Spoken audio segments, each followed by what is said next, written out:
在远古蛮荒时期，人们不知道有火，更不知道用火。到了夜晚，四处一片漆黑，野兽的吼叫声此起彼伏，人们蜷缩在一起，又冷又怕。由于没有火，人们只能吃生的食物，经常生病，寿命也很短。天上有个大神叫伏羲，他看到人间生活的这样艰难，心里很难过。他想让人们知道火的用处，于是伏羲大展神通，在山林中降下一场雷雨。随着咔的一声，一道闪电击中了树木，火光熊熊燃起，人们被雷电和大火吓着了，四处奔逃。不久，雷雨停了，夜幕降临，雨后的大地更加湿冷。逃散的人们又聚到了一起，他们惊恐地看着燃烧的树木。这时候，有个年轻人发现，经常在周围出现的野兽的嚎叫声没有了。他勇敢地走到火边，发现身上非常暖和。年轻人兴奋地招呼大家一起过去。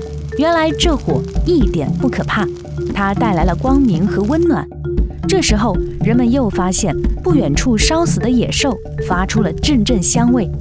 人们聚到火边，分吃烧过的野兽肉，觉得自己从未吃过这样的美味。人们感到了火的可贵，他们捡来树枝，点燃火，保留起来。每天都有人轮流守着火种，不让它熄灭。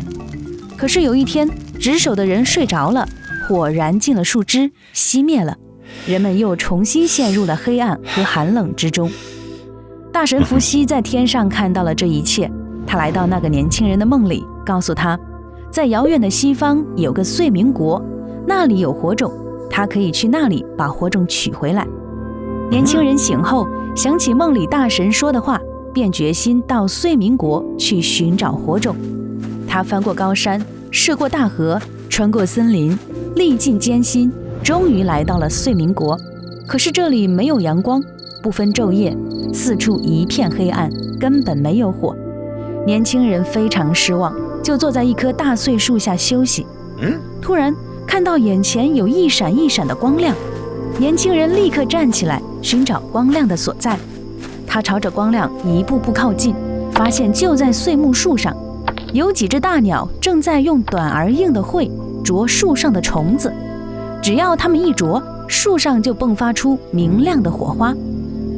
年轻人看到这种情景，脑子里灵光一闪，他立刻折了一些碎木的树枝，接着用小树枝去敲击大树枝，树枝上果然闪出火光，可是却着不起火来。仔细观察，年轻人发现大鸟的嘴像石头一样坚硬，树干被敲出一个个小圆孔。从中受到了启发，他找来一根坚硬的树枝，耐心地用坚硬的树枝摩擦另一块木头上的小孔。终于树枝上冒烟了，木屑掉落在旁边的枯树叶上，然后生出火来。年轻人高兴地流下了眼泪。他回到家乡，为人们带来了永远不会熄灭的火种，钻木取火的办法。从此人们再也不用生活在寒冷和恐惧中了。